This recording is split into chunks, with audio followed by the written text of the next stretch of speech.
esta vida parlamentaria. Nosotros en realidad queremos pues que nos aclare, y no solamente a nosotros, sino al público televidente, que nos diga cuál es la pertinencia de esta iniciativa legislativa. ¿Cómo estás? Buenos días. Buenos días. Buenos días.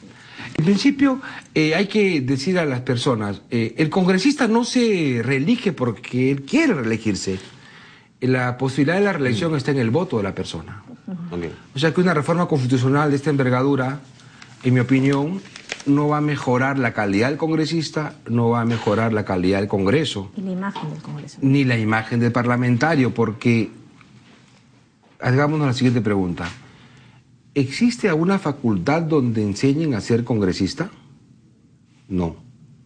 ¿Existe una escuela para ser congresista? No. Entonces, si la educación para ser un buen congresista no está en la calle, ¿dónde se supone que la persona aprende a ser congresista? Dentro del Congreso. Porque la labor del parlamentario básicamente es por la experiencia y el conocimiento en cuanto a los procedimientos parlamentarios para poder realizar la función de elegir, hacer leyes, controlar y representar. Claro. Entonces, el parlamentario será mejor parlamentario si es que mantiene mayor permanencia en el recinto parlamentario y no, ya dado que la educación para ser un parlamentario no está en la calle, sino dentro del Congreso. Pero definitivamente la presentación de este proyecto, al menos a nivel popular, se entiende como una alternativa para mejorar el nivel de los congresistas. Es que ¿en qué medida puedes mejorarlo si le dice, señor ciudadano, usted solamente puede ser parlamentario 5 años y se va a su casa? Luego hay un periodo de receso de 5 años más y usted puede regresar. Entonces, el expertise, la experiencia, el conocimiento en cuanto a los procedimientos congresales. Y muchas veces decimos lo siguiente, ¿no? Este parlamentario es ineficiente. Un parlamentario, un ciudadano, que es electo para ser congresista, en principio no tiene la obligación de saber los procedimientos del Congreso. Entonces, ese proceso de maduración demora en promedio 2 años. Pero entonces, ¿cuál sería la alternativa? Porque si la alternativa, bajo tu punto de vista, que conoces desde adentro del Congreso de la República, no es, pues, prohibirles la reelección inmediata a los parlamentarios, ¿qué otra alternativa tenemos? Los votantes. Vayamos para retirar a aquellos congresistas que están metidos en escándalo, por ejemplo. Vayamos al hecho de que los parlamentarios pueden ser examinados cada 2 años y medio, es decir, renovar el Congreso por tercios o renovar el Congreso por mitades cada 2 años y medio y no cada 5 años. Es una solución, en mi opinión, que haría que el congresista se esfuerce, mejore su calidad de trabajo y él pueda ser examinado por la población, no a los 5 años, sino pueda ser examinado por la población mediante el voto a los 2 años y medio o a los 3 años. Entonces, es una herramienta en la cual el Congreso podría, bajo una reforma constitucional, permitirnos a los votantes cambiar parlamentarios cada ese tiempo y no decir de una manera extremista, ¿no? Es decir, ¿los 130 congresistas en evaluación cada 3 años o solamente...? Claro, se pueden evaluar los 130 parlamentarios cada 3 años. Si son ratificados o no. Exactamente. Y se cambia el tercio. Se establecen los mecanismos necesarios y los que obtienen mayores votaciones se quedan y los que no tienen un margen de votación se van a su casa y entran los siguientes. ¿Y eso ocurre en otros parlamentos? Claro que sí, hay muchos congresos con los cuales se puede establecer que la renovación por tercio por mitades. En los Estados Unidos acabamos de tener una elección entre demócratas y republicanos, justamente donde el señor Obama ha dejado de tener mayoría bajo este principio de poder evaluar al parlamentario no cada 5 años ni cada 4 años según el periodo parlamentario del país que se realice, sino que se haga de acuerdo a los criterios que la propia Constitución de sus países hacen para que el legislador pueda ser evaluado por la población cada un periodo corto de tiempo. Ahora, José, ¿está de acuerdo usted en el sentido de que efectivamente este proyecto de ley presentado por el congresista Gamarra y antiguamente presentado en octubre de 2013 por la bancada de Acción Popular Frente Amplio es una cortina de humo? Podría interpretarse, ¿no? La política tiene muchas herramientas distractivas. Una de ellas es para casualmente no centrarnos en ver esa tasa, pues tú sacas tu iPad, entonces, y luego sacas tu teléfono celular. De manera que mi visión ya no se concentra en la tasa y comienzo a dirigirme hacia el iPad y el celular. Esto podría interpretarse como una herramienta política de distracción ante otros debates quizás de mayor envergadura o de mayor costo político, de acuerdo a quien lo presente, ¿Y ¿no? cuál es el procedimiento al menos responsable para presentar un proyecto de ley? Porque el mismo congresista Teófilo Gamarra acepta no haber pues evaluado, ¿no?, las implicancias de su proyecto de ley. Sí. Es decir, ¿no debería tener al menos, por ejemplo, el respaldo de un número mínimo de congresistas en la presentación la del presentación de proyecto? proyectos de ley se basa sobre el hecho de que el reglamento obliga a que una bancada lo presente y hayan por lo menos un mínimo de 6 firmas. Pero ni su bancada lo Para respalda, eso. entonces. Y no, además hay otro parlamentario de su bancada que está en contra de lo que el parlamentario Teófilo Gamarra pues ha manifestado, ¿no? Y es otra cosa adicional.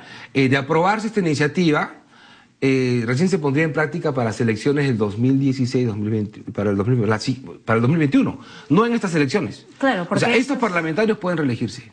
O sea, no se aplicaría esta norma para este Congreso. Claro que sí, porque además esto como no es retroactivo no los va a alcanzar y Teófilo Gamarra probablemente quiere ir a la reelección. Creo que me pareció escuchar esta mañana que él ha manifestado que estaría evaluando ir a una reelección. Está evaluando ahora. Se dio el anuncio después de que Burga, además, pues, ¿no?, Manuel Burga, el presidente de la Federación, dijo: yo me retiro del fútbol si los congresistas aprueban su no reelección. Y justo pues sale Teófilo Gamarra y lo propone. Abrimos los teléfonos aquí en RPP y el 100% de las llamadas de la población estaban a favor de eso. Es ya una gran noticia. ¿Qué decirle a esa población entonces? No favorece, no va a favorecer aprobar la no reelección. Vuelvo al ejemplo al principio. Y cuando tú eres contador, ¿dónde te formas? En la universidad como contador. 5 años para que seas contador, buscas un empleo, ¿no? Sales del empleo A y vas al empleo B y sigues aplicando lo que aprendiste en la universidad, porque fuiste formado. En el caso del congresista no es así. Los televidentes tienen que entender eso. En el Parlamento no hay una escuela para ser parlamentarios. Entonces el ciudadano, además, otra cosa, nuestra Constitución no te obliga ni siquiera a saber leer ni escribir para ser congresista. Entonces llega una persona electa con el voto popular a un parlamento a conocer un mundo nuevo. Entonces ese mundo nuevo, el conocerlo y llegar a cierto grado de eficiencia demora 2 años y medio, 2 años. Claro, que además tiene alcances completamente distintos. Distintos, multidisciplinarios, una serie de procedimientos y cosas. Entonces, pero hay una cosa, discúlpeme, José, que yo quisiera que se recalque, que es el tema de que el porcentaje inclusive de reelección no es tan alto como para que merezca de repente un proyecto de ley de esta naturaleza de reforma constitucional y que implique pues esa aprobación en 2 legislaturas y todo el debate que se está tornando sobre este tema. ¿Cuántos congresistas, o por lo menos cuánto porcentaje han sido reelegidos con respecto? 12%, 10%, o sea, esto no son 12, 13 personas. Claro. Si hablaríamos pues de una tasa de reelección del 40%, el 50%, ¿no? Quizá podríamos evaluar esta reforma constitucional. Con lo cual podríamos colegir que solamente entre 10 y 12 parlamentarios son los que tienen mayor experiencia de la labor parlamentaria. Claro que sí, mayor experiencia. Y mire, vamos a ponernos en este principio. Si 12 solamente son reelectos y no 112, ¿qué tipo de parlamento tenemos ahorita? ¿Bueno o malo? Con 112 nuevos congresistas. Al menos no experimentados. Supongamos de que no puedan ser reelectos. Y nuevamente tenemos 112 nuevos. ¿Cómo tendríamos el Congreso? Igual, ¿no es cierto? ¿Por qué? Porque son gente inexperta. Claro que gente que se deja llevar por el asesor o el técnico. Finalmente. Para terminar. Finalmente, para tomar desayuno. Exactamente. La población te escucha y dice, bueno, ya los congresistas en la vida van a aprobar este proyecto, ¿no? ¿Qué podemos hacer nosotros? ¿Un referéndum? ¿Se puede o no? Es que no, se podría hacer. Es que el congresista Teófilo Gamarra lo ha propuesto. Claro, también. O sea, dice la pelota, no vamos a mandar la pelota al pueblo. Claro, el pueblo puede ver con agrado este proyecto de ley, pero todo el pueblo no conoce realmente el funcionamiento del Parlamento. Yo le digo a la población, no es lo mejor. Siempre buscamos gente con experiencia, ¿no? Cuando vamos a buscar un trabajo, ¿cuál es el letrero que dice? Gente con experiencia. Cuando tú quieres un gasfitero, un electricista, ¿no? Que buscas al jovencito o al que tiene experiencia. No, al que tiene experiencia. Exactamente. Lo mismo pasa en el Congreso. La gente busca hay que tener gente experimentada, ¿no? Y la población tiene que entender eso. Es fácil experimentada, decir, pero no entronizada también en... pero eso depende del voto del ciudadano. Correcto. Si tú ya ves, ¿no? Por ejemplo, tú serías una parlamentaria reelecta 5, 6, 7 veces.